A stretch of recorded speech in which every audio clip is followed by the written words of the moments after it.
Babe. We are heading to Buendia sa bus terminal going to Tanawan.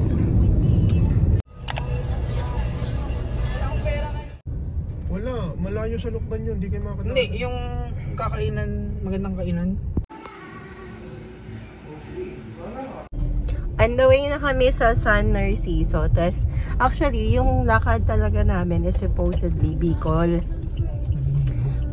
Ha? Naging Lobo. Tas naging Lobo. Bicol because we really wanted to see Mount Mayon. Siya nakita niya na ako hindi pa. Tapos, na-cancel kasi nag-back out yung isa naming kasama. Siyempre, apektado na yung budget So, sabi ko, sige sa malapit na lang. Tapos nakita ko yung Quezon. Tapos nung una, Pagbilao. Sabi ko, dito na lang sa Pagbilao. Hanggang sa naabot na tayo ng San Narciso, mga ate ko. Wala lang signal sa area na pupuntahan or resort na pupuntahan namin. Connect with nature. Connect with nature!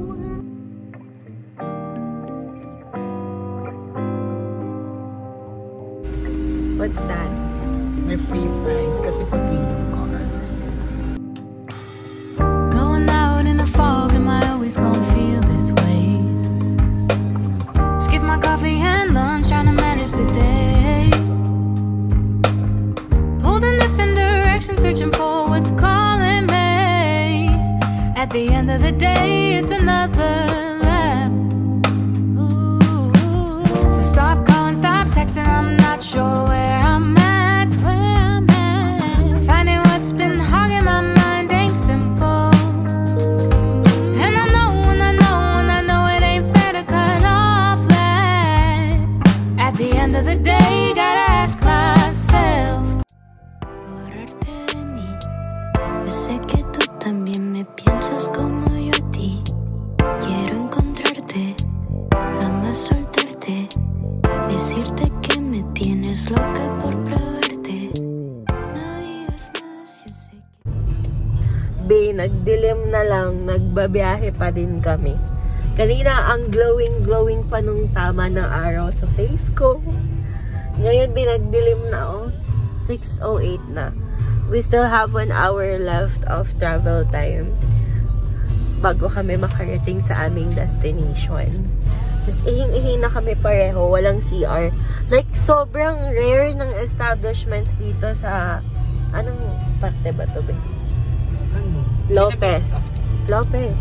Buena Vista, Quezon. Sobrang talagang province kung province shop. But yeah, anyways, we might extend our stay sa San Narciso. San Narciso, right? Kasi sobrang haba ng biyahe namin. Titas, lokohan tayo dito. Okay na? Wow.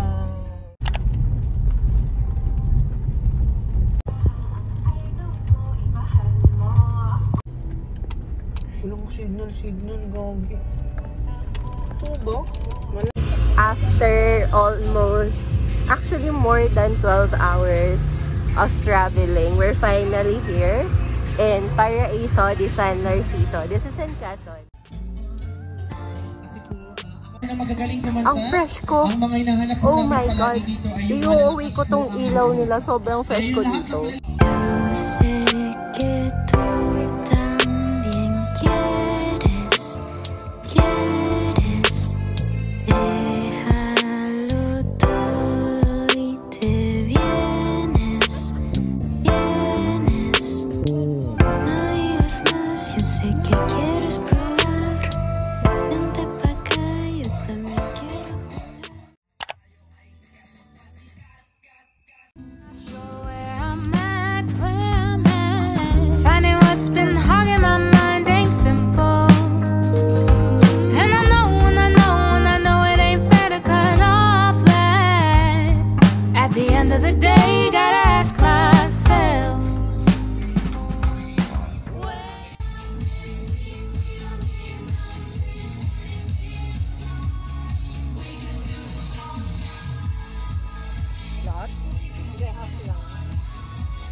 wag yan.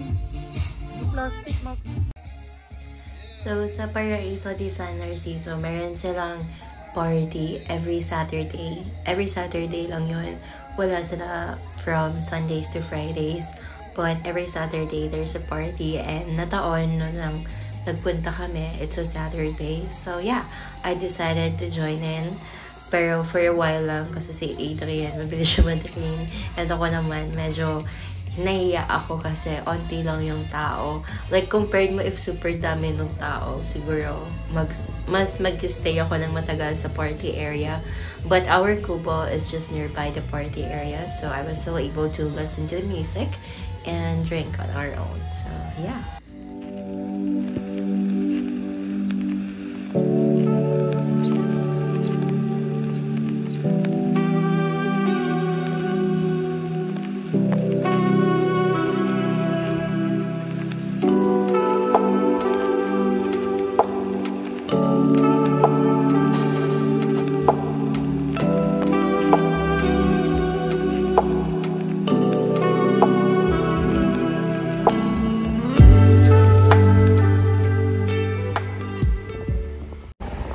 Mag-e-extend kami ng stay kasi super sayang yung biyahe if saglit lang kami. Anyways, wala pa kaming next resort. Tapos, balak sana namin mag-island hopping sa Alibababan. Basta yun. Yung magandang island na sikat sa Quezon. Starting with letter A.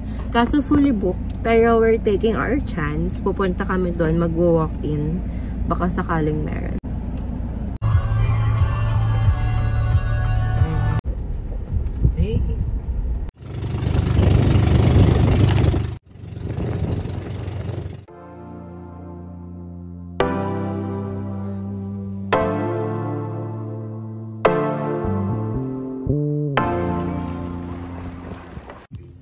Kamusta naman ang mga buaya?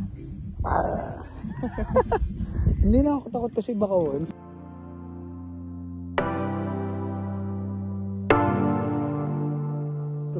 Island. No es tan fácil borrarte de mí. Yo sé que tú también me piensas como yo a ti. Quiero encontrarte, jamás soltarte, decirte que me tienes loca por probar.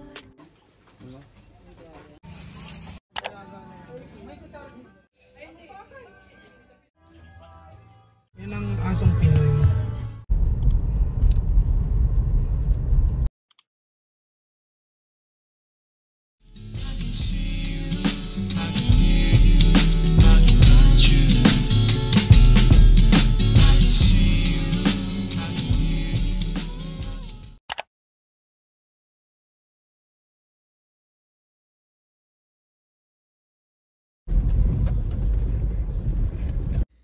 We found a place to spend the night, and then luckily meron din silang restaurant, so that's where we ordered our dinner. And the place is a bit small, and the building or the inn is outdated, pero okay lang naman kasi isang gabi lang naman.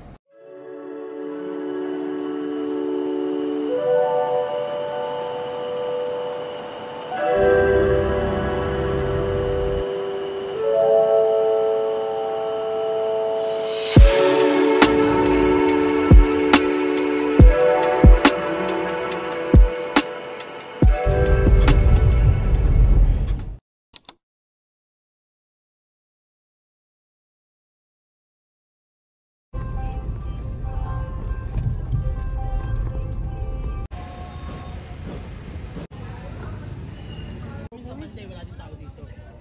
Ngayon lang nagkataon.